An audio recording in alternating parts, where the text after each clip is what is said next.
पड़ेगा आपको बाद में। ओके, तो ब्लैंक प्रोजेक्ट आप ले लें, ब्लैंक प्रोजेक्ट। Okay sir. मेरी वॉइस इको हो रही है, इसको प्लीज देखकर मैनेज कर लें। ओके, ब्लैंक प्रोजेक्ट के बाद ये स्क्रीन आपको विजिबल होगी। ये माइक्रोसॉफ्ट प्रोजेक्ट की स्क्रीन है, और इसमें हमारे पास देखें मेन्यू है। जिस तरह से आप एक्सेल में काम करते हैं, तो सेम थिंग यहाँ पर टैब्स है मुख्तलिफ। फाइल टैब है, और इसमें बिल्कुल बेसिक कमांड्स हैं, जैसे फाइल को ओपन करना है, आपने नया फाइल क्रिएट करना है, सेव करना है, उसको सेव एज करना है। इसी तरह से we have resource tab, sorry task tab first.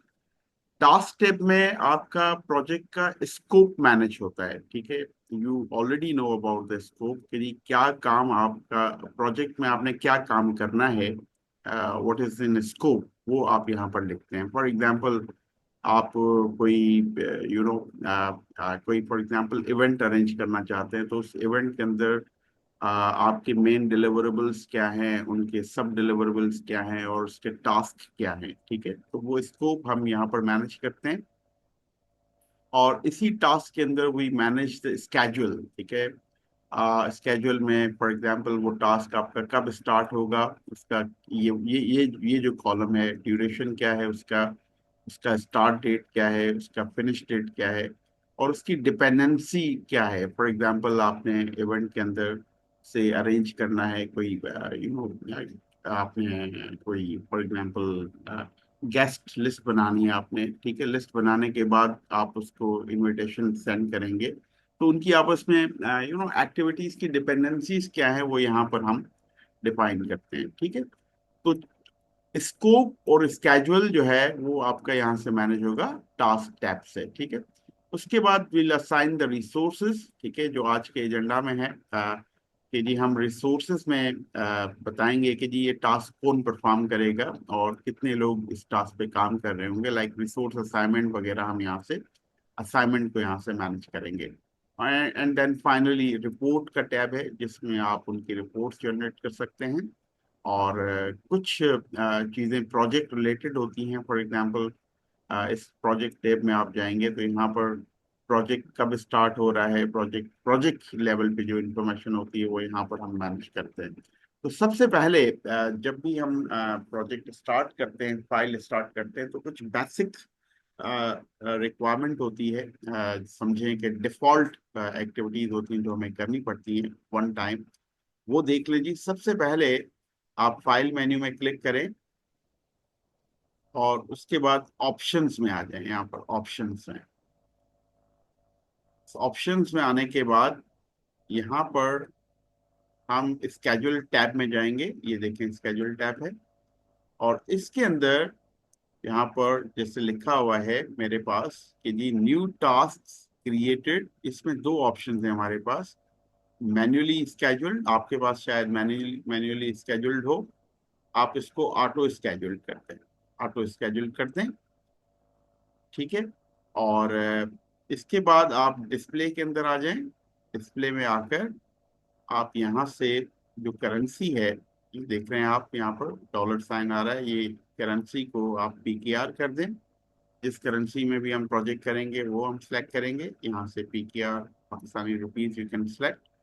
तो ये, और एक और चीज़ है जर्नल के अंदर, सॉरी नो, ये होगा स्केड्यूल के अंदर ही, स्केड्यूल के अंदर ही वीक स्टार्ट जोन मंडे होना चाहिए। आपके पास देखें क्या आ रहा है, और फिजिकल ईयर, हमारा जो फाइनेंशियल ईयर स्टार्ट होता है पाकिस्तान के अंदर, वो जुलाई से स्टार्ट होता है, तो जुलाई।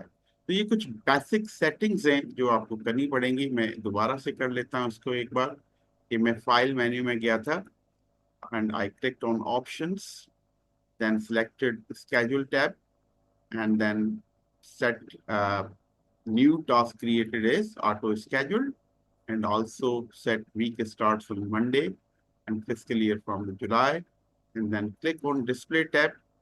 डिस्प्ले टैब में आपने करेंसी को सेट किया, यहाँ से डॉलर था ऑलरेडी, यूएसडी, अब पीकेआर कर दिया, देन क्लिक ऑन ओके। ये कुछ सेटिंग्स हैं। ऑटो और मैनुअल स्केड्यूल में फर्क ये है कि अगर आप इसको मैनुअल स्केड्यूल पे रखेंगे तो this tool will work as Microsoft Excel works, ठीक है, कि आपको खुद ही सारा काम करना पड़ेगा, डेट्स ही ऐड करनी पड़ेंगी, सब चीजें। बट अगर आप इसको ऑटो स्केड्यूल करेंगे तो टूल जो है वो ऑटोमेटिकली ये सब चीजें ऑटोमेटिकली करेगा, ठीक है। तो पहला काम हो गया। इसके साथ साथ हम थोड़े से नोट्स भी बनाते जाते हैं। फर्स्ट टास्क हमने क्या किया, सेट किए बेसिक ऑप्शंस, ठीक है, ये हमने लिख लिया इसको, ठीक है, याद रहेगा आपको, वीडियो भी रिकॉर्ड हो रही है। उसके बाद सबसे पहले हम दो काम करेंगे जो प्रोजेक्ट टैब में होगा। तो भी कोई भी प्रोजेक्ट आप स्टार्ट कर रहे हैं तो आप प्रोजेक्ट में जाके you will click on the project information and you will provide the project start date, कि कब से आपका प्रोजेक्ट स्टार्ट हो रहा है। प्रीवियस प्रोजेक्ट आपने ऑलरेडी कर लिया है उसको डॉक्यूमेंट करना है आपने, वो भी आप कर सकते हैं, या कोई फ्यूचर प्रोजेक्ट है वो भी आप कर सकते हैं। जनवरी के अंदर आप करने जा रहे हैं, फेब के अंदर, उसको आप यहाँ से अभी भी स्टार्ट कर सकते हैं, या करंट डेट से प्रोजेक्ट है। तो मैं बैक डेट का प्रोजेक्ट देता हूँ जिससे मैं इसको एग्जीक्यूट भी कर सकूँ आपके साथ। तो 4th नवंबर का हम प्रोजेक्ट स्टार्ट डेट, 4th नवंबर। उसके बाद हमें यहाँ पर एक और चीज बतानी पड़ती है कि जी आपके प्रोजेक्ट जो है वो कौन सा कैलेंडर यूज करेगा, ठीक है। इसमें बिल्ट इन 3 कैलेंडर्स मौजूद हैं। एक स्टैंडर्ड कैलेंडर है, ये 9 to 5, 5 days a week काम करता है, 5 days a week, Monday to Friday, और सुबह 9 बजे से या 8 बजे से। तो टोटल 8 आवर्स इसका वर्किंग डे डे है, ठीक है ना, वर्किंग डे। तो हम अभी अभी के लिए इसको स्टैंडर्ड चूज करते हैं। और बाकी दो, एक 24 आवर्स का है, कोई कंस्ट्रक्शन वगैरह में इस तरह के प्रोजेक्ट्स होते हैं जहाँ पर कुछ एक्टिविटीज आपकी 24/7 चल रही होती हैं। कुछ जैसे कॉल सेंटर्स हैं या सॉफ्टवेयर कंपनीज हैं वो नाइट शिफ्ट में भी काम करते हैं। तो you can select any any any calendar, ठीक है। हम अभी के लिए सिलेक्टिंग द स्टैंडर्ड, ठीक है। इसको, तो मैंने दो चीजें यहाँ से प्रोजेक्ट इंफॉर्मेशन में सेट की हैं जी। स्टार्ट डेट 4th नवंबर ली है, और कैलेंडर स्टैंडर्ड दिया है, और इसको ओके प्रेस करना है। दो चीजें हमने प्रोवाइड कर दी। Now we are going to add the project scope first, क्योंकि स्कोप आपको सबसे पहले इसमें ऐड करना पड़ता है। तो स्कोप में मैं सिंपली पहले आपको कोई नाम नहीं लिख रहा हूँ एक्टिविटी के, जस्ट जनरलाइज आपको करा रहा हूँ कि first you have to provide the project name here, ठीक है जी, प्रोजेक्ट नेम। और प्रोजेक्ट नेम में ये टास्क में जाके मैं इसके थोड़े से फॉन्ट्स भी इंक्रीज कर सकता हूँ, बोल्ड कर देता हूँ जिससे आप लोगों को विजिबल हो। ये देखिए इसने स्टार्ट डेट खुद ही सिलेक्ट की है इसकी, क्योंकि मैंने इसको प्रोवाइड किया था 4th of November, और फिनिश भी वही है। तो यहाँ प्रोजेक्ट नेम आएगा फर्स्ट रो में। बिल्कुल इसके नीचे हम लिखेंगे जी डिलीवरेबल 1 है हमारा, और इस डिलीवरेबल के अंदर हमारा एक वर्क पैकेज है 1, and work package, sorry, work package के अंदर फिर हमने कहा जी हमारी एक्टिविटीज होती हैं। तो यही आपने कॉन्सेप्ट पढ़े होंगे। तो इसमें हमने एक्टिविटी 1 ऐड किया, एक्टिविटी 2 ऐड किया, और इसी तरह से वर्क पैकेज 2 है हमारे पास, और इसमें हमने ऐड किया टास्क 3 एंड टास्क 4। और फिर हमने कहा जी हमारा डिलीवरेबल 2 है, और उसमें फिर हमारा वर्क पैकेज। फर्स्ट आप पूरे स्कोप को इस तरह से लिख लेंगे, इसमें मेरा वर्क पैकेज 3 है, और टास्क 5 है, एंड टास्क 6 है, और फिर फाइनली फाइनली वर्क पैकेज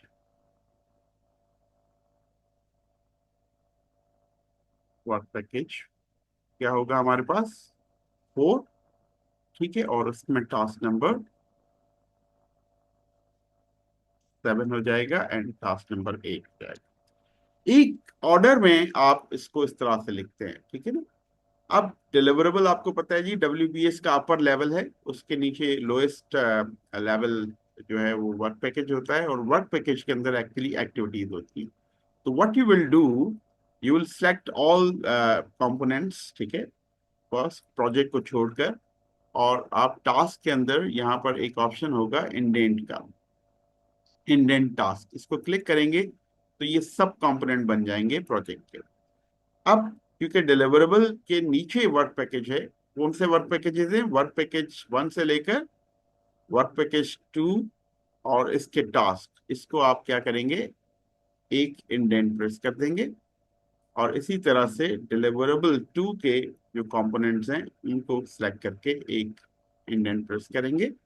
और इसी तरह से नाउ क्योंकि वर्क पैकेज के अंदर एक्टिविटीज हैं तो एक्टिविटी 1 और 2 को सिलेक्ट करेंगे, एक इंडेंट इसे प्रेस करेंगे और वर्क पैकेज 3 और 4 को क्लिक करके एक यहाँ पर आप सिलेक्ट करेंगे। देन द सेम वे 5 और 6 और इसके अंदर दिस इज कॉल्ड डीकम्पोजिशन, ठीक है। और थ्रू डीकम्पोजिशन टेक्निक हम अपने स्कोप को डिलीवरेबल्स में, प्रोजेक्ट को डिलीवरेबल्स में ब्रेक करते हैं और डिलीवरेबल्स को वर्क पैकेज के अंदर और वर्क पैकेज को एक्टिविटीज के अंदर।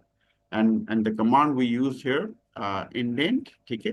और वापस जाना है इसी चीज को तो आउटडेंट करेंगे। से मैं इन एक्टिविटीज को वापस लेके जाना चाहता हूँ तो जस्ट क्लिक ऑन आउटडेंट। इसी तरह से ये देखें आउटडेंट। और इंडेंट के लिए इंडेंट। जी, एनी क्वेश्चन? यहां तक मैं स्कोप फाइनल कर चुका हूं। जी, any question please?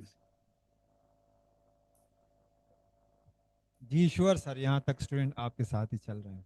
Ji, Yes, sir, समझ आ it's रहा है? clear. बात करें यार स्टूडेंट्स से, ये Yes, मैं, sir, it's मुझे clear. इंटरेक्टिव सेशन चाहिए होता है, प्लीज। हाँ, बात करें, क्लियर है? ओके, ठीक है Yes, जी। sir, it's clear. चलें, ग्रेट ग्रेट ग्रेट। अब आपने स्कोप जब बना लिया तो इस स्कोप को व्यू करने के बहुत सारे ऑप्शंस हैं, ठीक है। ये देखें यहाँ पर टास्क के बिल्कुल नीचे गैन चार्ट लिखा हुआ है और व्यू लिखा हुआ है।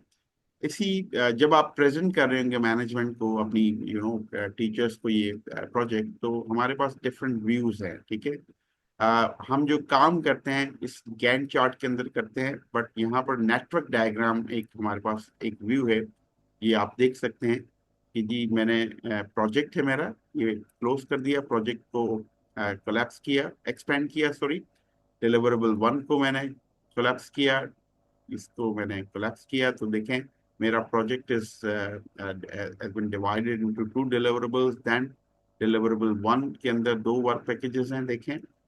और इन 2 वर्क पैकेजेस के अंदर फिर मेरे पास फर्दर जो है वो मेरे पास एक्टिविटी है, एक्टिविटी 1। तो ये नेटवर्क डायग्राम भी आपका ऑटोमेटिकली बनता जा रहा है जो आपने यहाँ पर किया। अगेन मैं वापस जा रहा हूँ गैन चार्ट के अंदर, देखें तो ये मेरा वही मोड है जिसमें हमने काम किया है।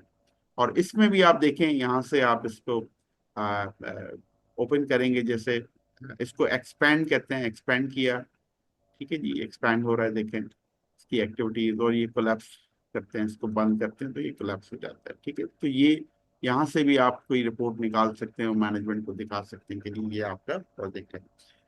अब आता है सेकंड पार्ट, इसकी टाइमलाइंस, ठीक है। और टाइमलाइंस हमेशा, हम डिलीवरेबल को टाइमलाइन कभी भी नहीं देते हैं, ना ही कभी वर्क पैकेज को टाइम देते हैं। हम एक्टिविटीज को ड्यूरेशन असाइन करते हैं और उसकी डिपेंडेंसी सेट करते हैं यहाँ से। तो ऑटोमेटिकली वर्क पैकेज का टाइम और डिलीवरेबल का टाइम और प्रोजेक्ट का टाइम ऑटो कैलकुलेट होता है, ठीक है। तो से हम एक्टिविटी 1 को अभी थोड़ा सा नाम देना चाहते हैं, तो हमने कहा जी this is website, website designing की एक्टिविटी है, ठीक है। और ये हमारी एक एक्टिविटी है वेबसाइट डेवलपमेंट की।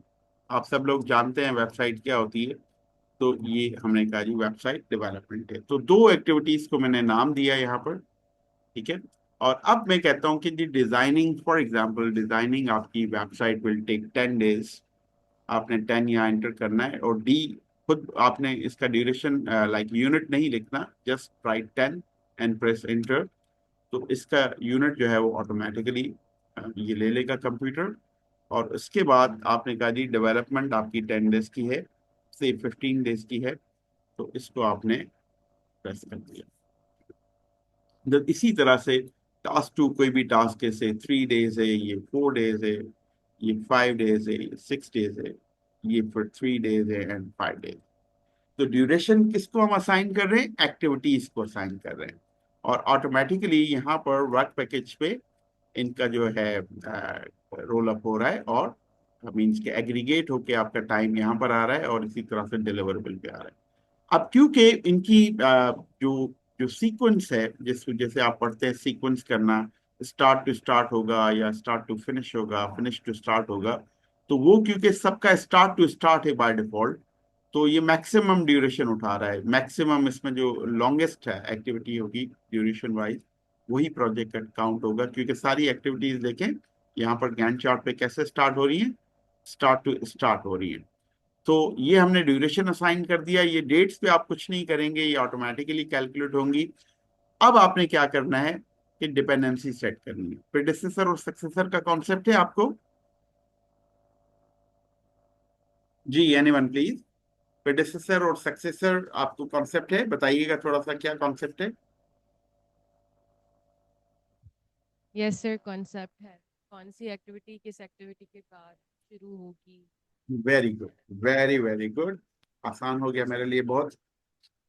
इसमें आप क्या करेंगे कि जी, ये वेबसाइट डेवलपमेंट का प्रेडिसेसर कौन है, वेबसाइट डिजाइनिंग है, या वेबसाइट डिजाइनिंग का सक्सेसर कौन है, वेबसाइट डेवलपमेंट है। तो आप दोनों वे से जा सकते हैं, बट बेस्ट प्रैक्टिस ये है कि आप प्रेडिसेसर सेलेक्ट करेंगे, ठीक है। तो इसका वेबसाइट डिजाइनिंग का कोई प्रेडिसेसर नहीं है, मीन्स इसकी इससे कोई एक्टिविटी पहले नहीं हो रही है। वेबसाइट डेवलपमेंट है, तो आप वेबसाइट डेवलपमेंट को डबल क्लिक करेंगे, ये विंडो आएगी आपके सामने। इस विंडो में आप प्रेडिसेसर को क्लिक करेंगे और इसका प्रेडिसेसर बता देंगे प्रेडिसेसर क्या है। तो आपने कहा जी ये वेबसाइट डिजाइनिंग इसका प्रेडिसेसर है। जैसे ही आप इसको सिलेक्ट करेंगे तो यहाँ पर टाइप्स आ जाएंगी जो आपने पढ़ी होंगी, टाइप्स के जी इसका रिलेशनशिप आपस में क्या है। हमने कहा जी फिनिश टू स्टार्ट है, स्टार्ट टू स्टार्ट है, फिनिश टू फिनिश है। ये आपने कहा जी finish yes to sir. Start, ठीक है। एक हमने सेलेक्ट कर दिया, ओके कर दिया। अब जैसे ही देखें मैंने इस विंडो के थ्रू इसको किया तो यहाँ पर 4 नंबर आ गया, 4 नंबर आ गया, ठीक है।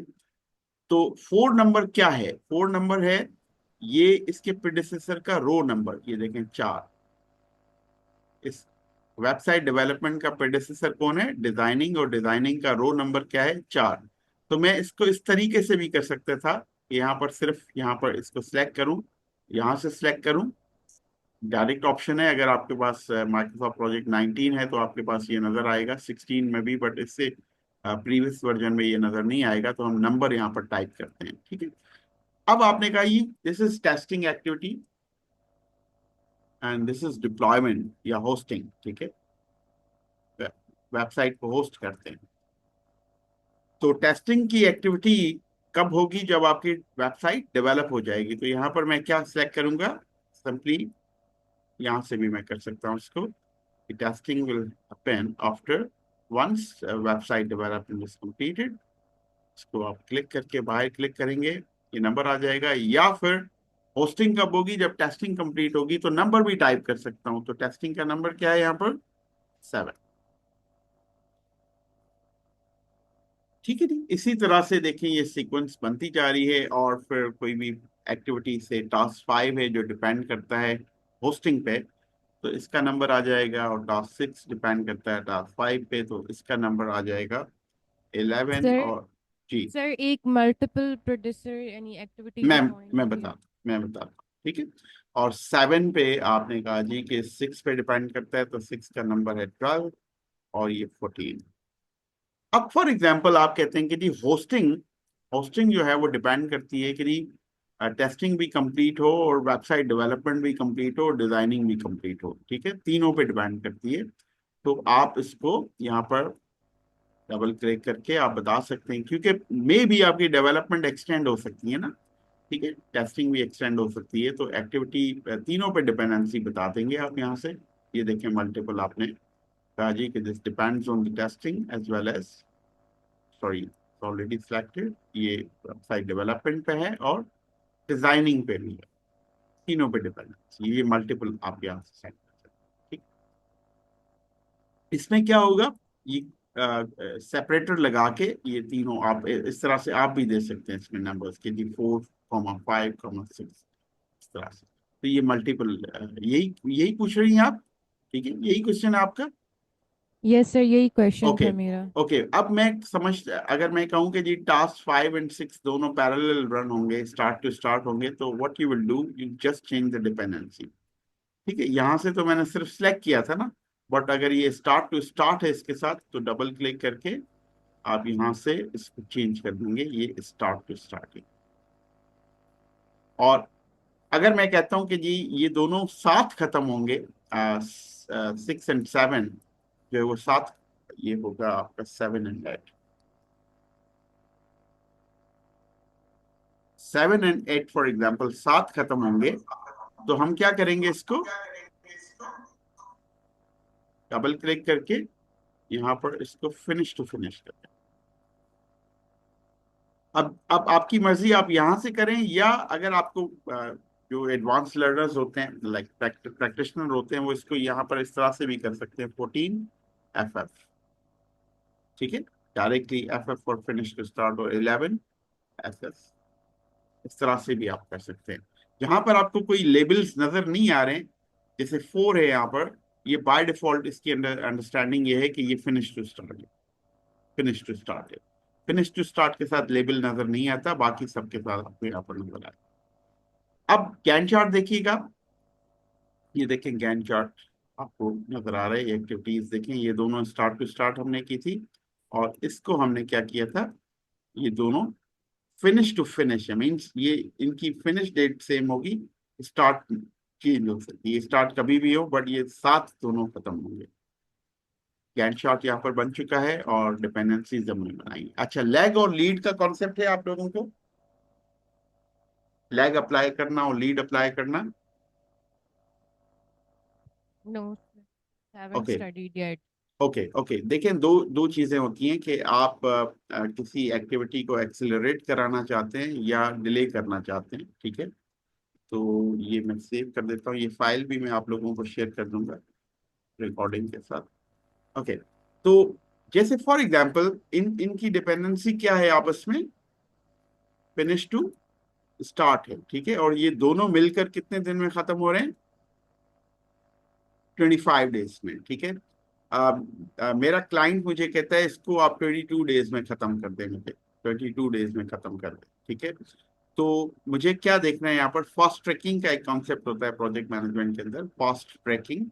और फास्ट ट्रैक करने के लिए वी अप्लाई लीड। ठीक है, मैं इस वेबसाइट डेवलपमेंट को इसके फिनिश होने से, डिजाइनिंग के फिनिश होने से 3 दिन पहले स्टार्ट करूंगा, 3 दिन पहले स्टार्ट करूंगा। तो what I will do, just click on the website development task, यहाँ पर लैग का ऑप्शन है, अगर इसी में आप -3 कर देंगे, तो ये लीड कहलाएगा, एक्सेलरेट कहलाएगा, लीड कहलाएगा। ठीक है, और -3 का मकसद है कि ये आपका 3 दिन पहले स्टार्ट हो जाएगा। और यहाँ गैंट चार्ट पे आप देखें, तो ये देखें इनकी डिपेंडेंसी आपस में क्या थी, ये फिनिश टू स्टार्ट इनकी डिपेंडेंसी है। वैसे इसको कहाँ स्टार्ट होना था, मंडे स्टार्ट होना था, बट मैंने -3 किया है, तो अब ये इधर आ गया, फ्राइडे, थर्सडे एंड वेडनेसडे, ये 3 दिन पैरेलल रन होंगे, पैरेलल रन होंगे।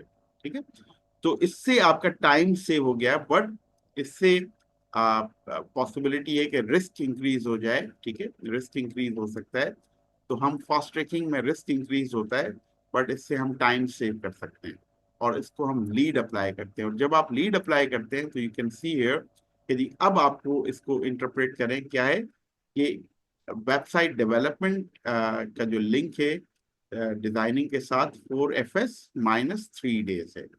अच्छा, इसके बाद हम होस्टिंग, फॉर एग्जांपल टेस्टिंग हमने कंप्लीट कर ली है। टेस्टिंग कब कंप्लीट हो रही है, 12 दिसंबर को, सॉरी 6 दिसंबर को, 6 दिसंबर को खत्म हो रही है। और होस्टिंग के लिए हमें से US में हम इसको होस्ट करने जा रहे हैं, और उधर हमें 3 दिन 4 दिन के बाद होस्टिंग सर्वर मिलेगा।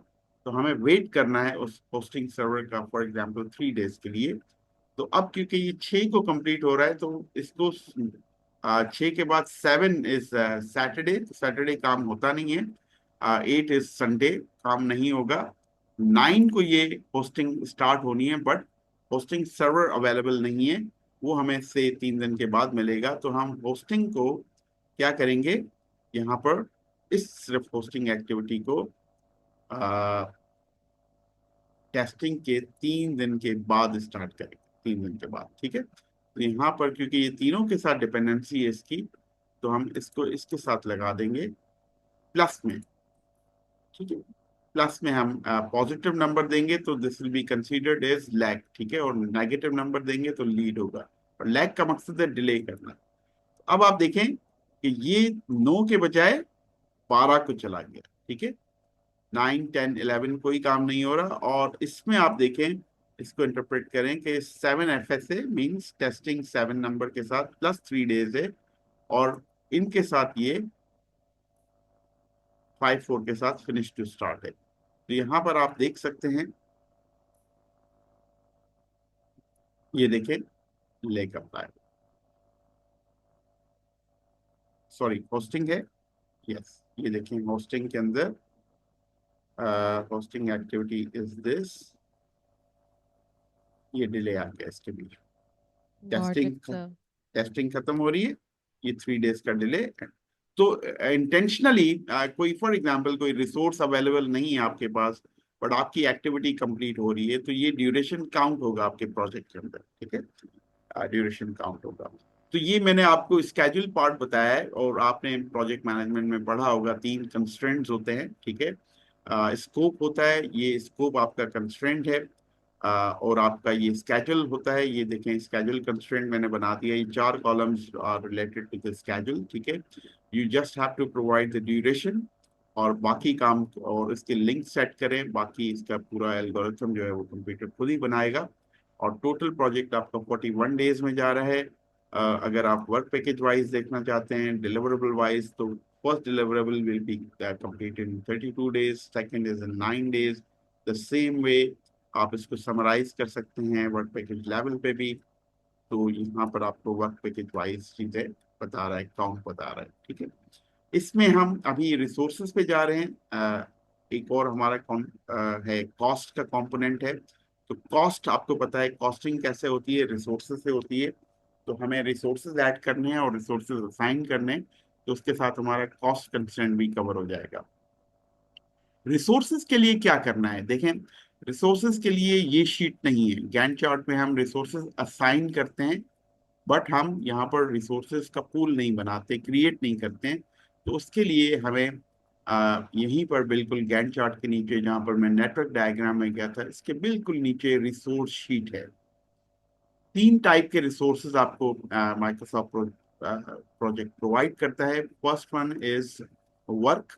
वर्क के अंदर हम टीम रिसोर्सेज, जिसमें ह्यूमन रिसोर्स पूरा और मशीन्स और इक्विपमेंट सब वर्क के अंदर आते हैं।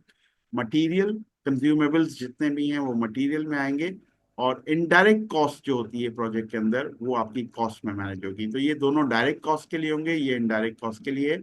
या इवन आपकी डायरेक्ट कॉस्ट भी कोई ऐसी हो जिसको आप पर आवर कैलकुलेट ना कर पाए, जिसको आप पर पर डे कैलकुलेट ना कर पाए, तो उसको लमसम कॉस्ट जिसको कहते हैं, वो भी आप यहाँ पर ले सकते हैं। तो वन बाय वन देखते हैं जी कि जी एक वर्क टाइप का रिसोर्स में ले रहा हूँ, ग्राफिक डिजाइनर। रोल के साथ लेते हैं ग्राफिक डिजाइनर 1, और से मैं यहाँ पर ग्राफिक डिजाइनर 2 ले रहा हूँ। 2 रिसोर्स मेरे पास डिजाइनर है।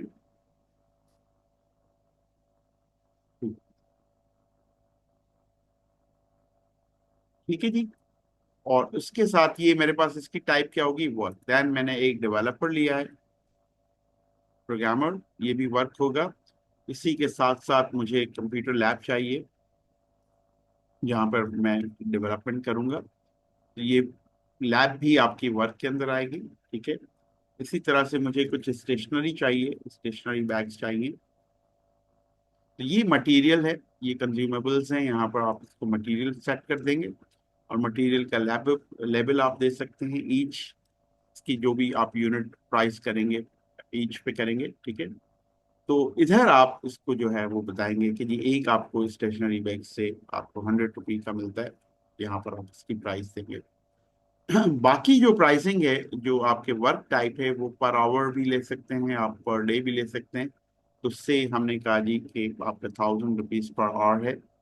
जस्ट आप नंबर टाइप करें, इसका यूनिट पे खुद ही ले लेगा। बट डेवलपर को आप पर डे पे करते हैं, तो यहाँ पर फिर आप बताएंगे कि इसका 8000 पर डे है। तो स्लैश लगाकर अगर यूनिट चेंज है तो आप यहाँ पर इसका यूनिट लिखेंगे D/D। तो ये आपका डे में काउंट होगा, 8000 पर डे काउंट होगा। ठीक है। और कंप्यूटर लैब को आपने पूरे वीक के लिए बुक किया हुआ है, तो पर वीक आपसे फॉर एग्जांपल लैब आपको 10,000 चार्ज करता है, तो आपने कहा 10,000/W। डिफरेंट यूनिट्स में हमने प्राइसिंग की है, पर और भी हम किसी को दे रहे हैं, हम किसी को पर डे भी दे रहे हैं और पर वीक भी दे रहे हैं। और स्टेशनरी के अंदर हमारे पास जो है वो मटेरियल है, तो हमने ईच हर यूनिट का एक 100 रुपी का पैकेज है। ठीक है ना। एक ये चीज हो जाएगी। दूसरा, एक मैंने कॉस्ट बताया, फॉर एग्जांपल इसके अंदर आप किसी कंसल्टेंट को पर आवर पे नहीं करें, लमसम अमाउंट पे कर रहे हैं। ठीक है। एक्सपर्ट जजमेंट के लिए किसी को आप पे कर रहे हैं। ठीक है। तो आपने कहा जी एक्सपर्ट जजमेंट, एक्सपर्ट ओपिनियन के लिए आपने कंसल्टेंट लिया हुआ है, और वो आपको पता नहीं है कि कितनी कॉस्ट होगी। ठीक है। तो इसको आप कॉस्ट में ले लेंगे। ठीक है ना, कॉस्ट में ले। और कॉस्ट यहाँ पर हम नहीं देंगे, जितनी कॉस्ट बनेगी वो हम उस टाइम पे असाइन करेंगे जाके। तो ये हमने तीनों टाइप के वेरिएबल्स लिए हैं, रिसोर्सेज दिए हैं, वर्क लिया है, मटेरियल। मटेरियल का लेबल आप दे सकते हैं, इसका लेबल क्योंकि नहीं होता, देखें मैं यहाँ टाइप भी नहीं कर सकता हूँ। और कॉस्ट आप यहाँ पर नहीं देंगे, कॉस्ट जब हम असाइन करेंगे तो उस टाइम पे देंगे। यहाँ देखें कॉस्ट एंट्री नहीं करने देगा मैं। ठीक है। अच्छा, प्रोरेटेड का मकसद क्या है जी? आप सारे माशाल्लाह बीबीए पढ़ रहे हैं, फाइनेंस पढ़ा होगा आपने। प्रोरेटेड है, स्टार्ट है और एंड है। प्रोरेटेड का मकसद क्या है कि जी जितना ये काम करता जाएगा, से अगर डिजाइनर को 10 दिन काम करना है, तो 1 दिन काम करेगा तो इसकी 1 दिन की कॉस्ट कैलकुलेट होगी, 2 दिन करेगा तो 2 दिन की कॉस्ट। जितना जितना काम करता जाएगा उतनी कॉस्ट कैलकुलेट होती जाएगी। इनका कैलेंडर भी वही कैलेंडर है जो मेरा प्रोजेक्ट का कैलेंडर है। ठीक है, ये दोनों सेम होने चाहिए। अब मैंने रिसोर्सेज डिक्लेयर कर दिए जी। हम वापस आते हैं गैंट चार्ट में। देखें मैं व्यू चेंज किया, गैंट चार्ट में आ गया। अब हम इनको असाइन करेंगे। वेबसाइट डिजाइनिंग है, देखें इस पे से मैंने कहा जी डिजाइनर 1 भी काम कर रहा है और डिजाइनर 2 भी काम कर रहा है। और इसी तरह से डेवलपमेंट पे से आपका डेवलपर काम कर रहा है, और टेस्टिंग पे से अभी रिसोर्स मैंने नहीं दिया, पर टेस्टिंग पे हम एक्सपर्ट ओपिनियन दे देते हैं इस पे। इसी तरह से होस्टिंग पे भी आप। अच्छा, जब ये आप एक्सपर्ट ओपिनियन क्या था, कॉस्ट टाइप का वेरिएबल था ना, तो इसको आप क्या करेंगे, कॉस्ट टाइप का वेरिएबल है तो इस पे आप डबल क्लिक करेंगे, और इधर रिसोर्स में जाकर यहां से असाइन करेंगे होस्टिंग चार्जेस हैं फॉर एग्जांपल। इसको नाम चेंज कर दूंगा मैं, एक्सपर्ट ओपिनियन।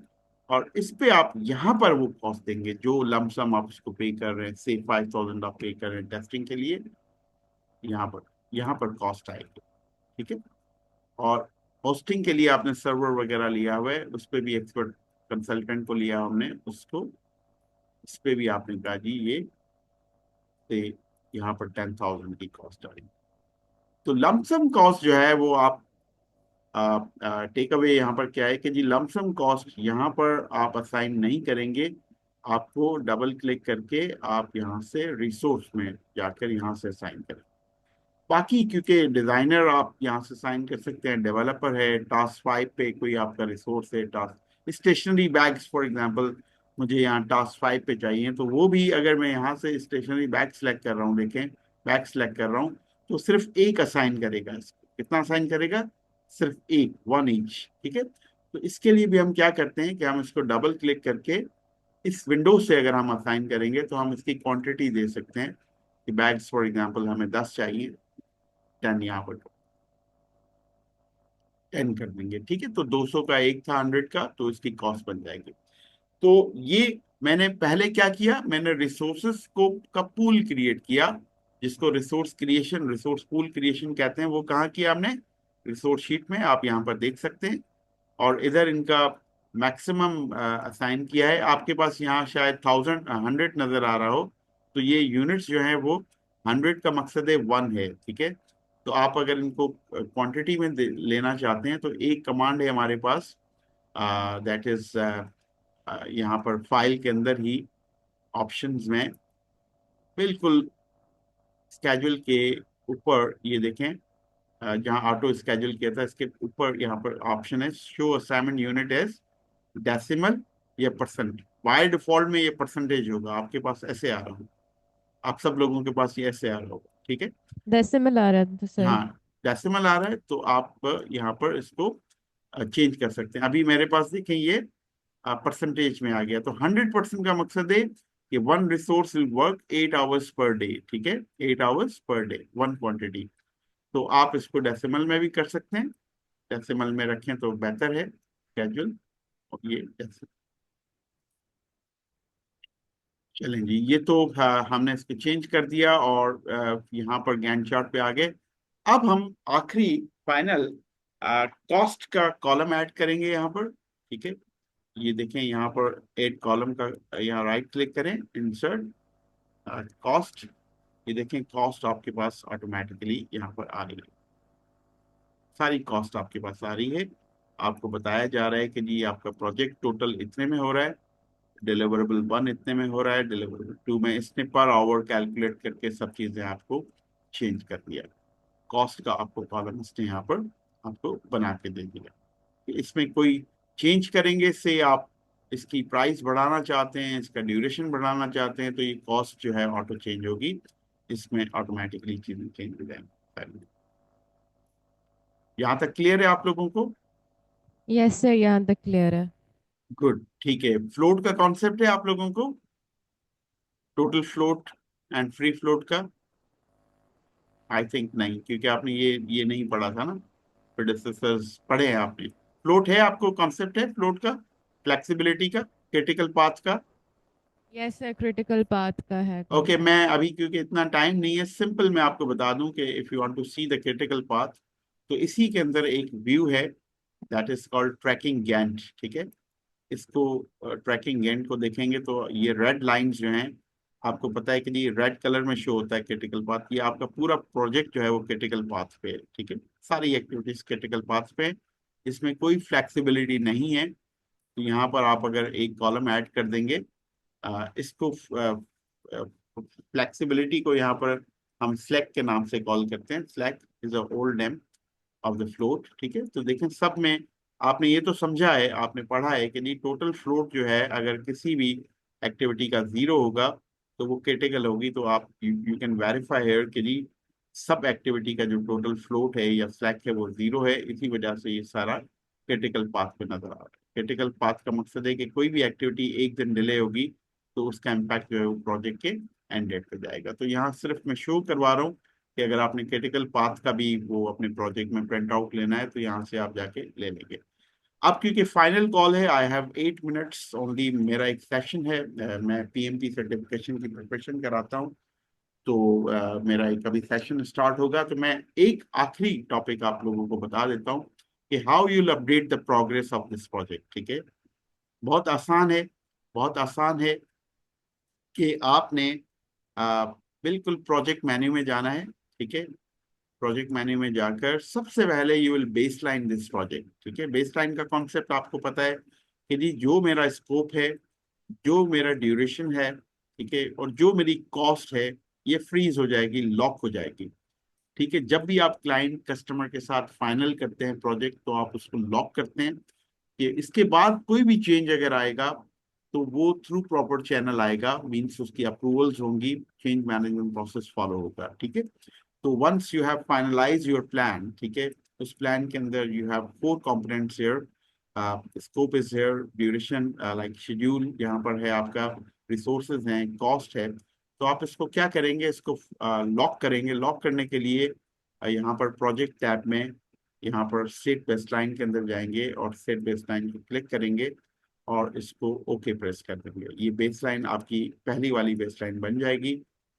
और बिल्कुल जैसे ही बेसलाइन बनाएंगे तो आपको वापस आना पड़ेगा गैंट चार्ट में, क्योंकि एग्जीक्यूशन जो हम करते हैं वो यहाँ पर ट्रैकिंग गैंट के अंदर करते हैं। और आप यहाँ देख सकते हैं कि जी बेसलाइन ने क्या किया, इसके नीचे बिल्कुल एक बार जो है ग्रे कलर का ऐड हो गया है, ये बेसलाइन बार है। ठीक है, अब फॉर एग्जाम्पल मैं 10 दिन को 12 कर देता हूँ, after making the baseline, creating the baseline, इसको 12 करूंगा तो ये यहाँ रिफ्लेक्ट करेगा। ये सारा बता देगा कि जी ये बेसलाइन में आपका क्या था, बेसलाइन में ये फ्राइडे को खत्म होना था, अब कई चेंजेस आई हैं तो ये आपका ट्यूसडे को चला गया है, और इसको बेसलाइन के हिसाब से यहाँ स्टार्ट होना था, अब ये इधर स्टार्ट हो रहा है, और आपका प्रोजेक्ट बेसलाइन के हिसाब से इस जगह एंड होना था, अब प्रोजेक्ट आपका एंड हो रहा है। ठीक है, तो ये रिफ्लेक्ट करेगा, ये रिफ्लेक्ट करेगा। मैं इसको वापस ला रहा हूँ, 10 कर दिया। तो बेसलाइन का पर्पस भी यही होता है कि आफ्टर बेसलाइन कोई चेंजेस हो तो आपको उसको ट्रैक कर सके।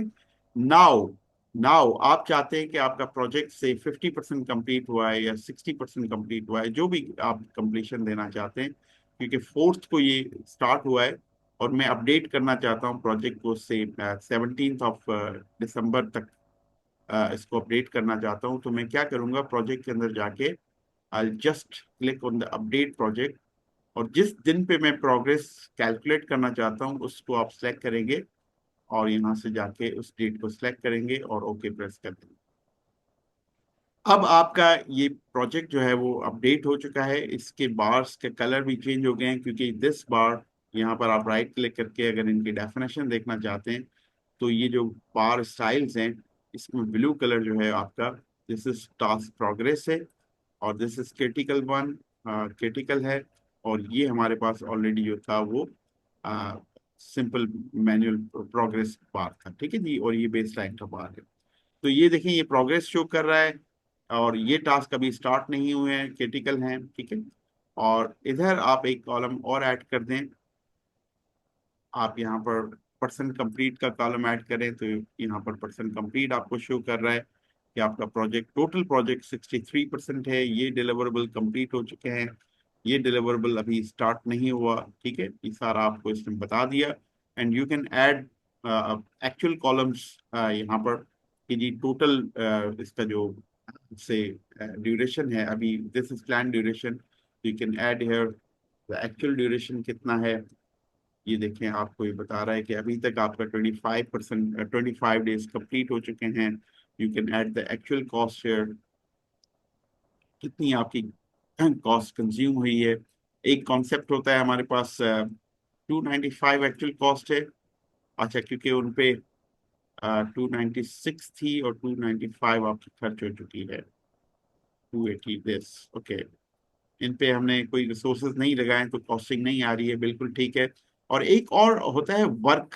ठीक है, वर्क का कॉलम क्या होता है, वर्क का मकसद है कि टोटल आवर्स आपके कितने हो रहे हैं। तो this is plan work, total काम आपने करना था 280 आवर्स, और एक्चुअल वर्क जो है आपका वो कितना हुआ है वो आप यहाँ पर देख सकते हैं।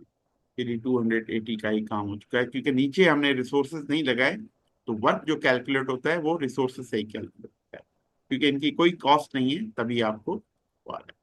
तो ये व्यू बन चुका है जी, इसमें सारी चीजें हो चुकी हैं, मैं इसकी रिकॉर्डिंग अपलोड कर दूंगा आप लोगों को। आपको कोई भी क्वेश्चन हो, ठीक है, आप मुझे पूछ सकते हैं, मैं अपना लिंक्डइन। सर जी जी प्लीज।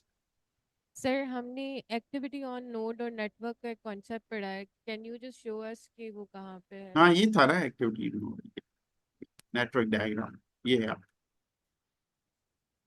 ठीक है, ये एक्टिविटी और नोड है ना, ये डिलीवरेबल है, ये इसके अंदर एक्टिविटी है, नोड है। इसको आपको कहते हैं ना क्रिटिकल पर्ट पर्ट कहते हैं ना, प्रोग्राम एवोल्यूशन रिव्यू टेक्निक कहते हैं। ये नेटवर्क डायग्राम जो बनता है ना वो इससे बनता है आपका। ठीक है, इसके मुख्तलिफ व्यूज भी हैं, आप इसमें और भी व्यू आपको शायद मिल जाए सर आप। जी जी।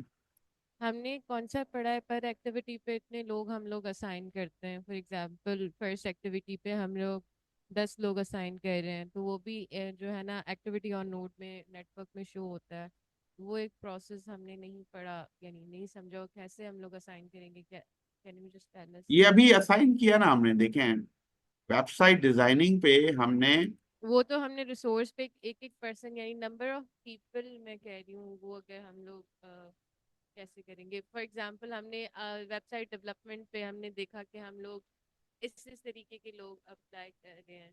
तो उसमें हम्म। नंबर ऑफ पीपल हम लोग दे सकते हैं, फॉर एग्जांपल इस पे 10 पीपल लगेंगे यहाँ पे। नेटवर्क डायग्राम पे जाके आप इस नोड पे, ये नोड है ना, यहाँ ऐड करना चाहते हैं आप, तो एक ऑप्शन ये है, आप फॉर्मेट बॉक्स में जाएं, ठीक है। इसको आप जिस तरह से भी फॉर्मेट करना चाहें, एक तो ये ऑप्शन है, इस पे डेटा टेम्पलेट आप फॉर एग्जांपल रिसोर्सेज की अगर यहाँ पर मौजूद है तो हम यहाँ कॉस्ट और डिस्प्ले कर सकते हैं। इसके ऊपर स्टैंडर्ड में हमारे पास क्या कॉलम्स आ रहे हैं, इसमें आपको देखना पड़ेगा वो स्पेशली जो है ना, ये जैसे ये देख रहे हैं, ये आपका नोड, एक्टिविटी नोड है। तो इसके अंदर आप क्या असाइन करना चाहते हैं, ये WBS का नाम आ रहा है, ड्यूरेशन आ रहा है। आप अगर यहाँ पर रिसोर्सेज के अंदर जाके रिसोर्स का नाम आ रहा है यहाँ पर, तो आप क्या करना चाहते हैं इसके ऊपर, आप गॉट क्वेश्चन इट मुझे सर। भेज दें, मुझे क्वेश्चन आप इसको कस्टमाइज कर सकते हैं, वो जो भी डिस्प्ले नहीं, करना चाहते हैं आप यहाँ पर जाके इसको डिस्प्ले करा सकते हैं। तो गॉट क्वेश्चन इट मुझे सर। आप ईमेल कर दें, मैं इसको देख लेता हूँ, तो मैं इसकी वीडियो बना के फिर आपको भेज दूंगा। स्पेशली मैं समझ नहीं पा रहा हूँ आपके क्वेश्चन को। ये एक्टिविटी नहीं, नोड है, यहाँ जो भी डिस्प्ले करना है यहाँ पर आप जाएं, ठीक है। और इस फॉर्मेट के अंदर जाएं, इंफॉर्मेशन के अंदर जाएं, आपको चीजें मिल जाएंगी यहाँ पर। इसको कोशिश नहीं सर, करेंगे। बस से मुझे समझ आ गया, शुक्रिया। चलें, ठीक है जी।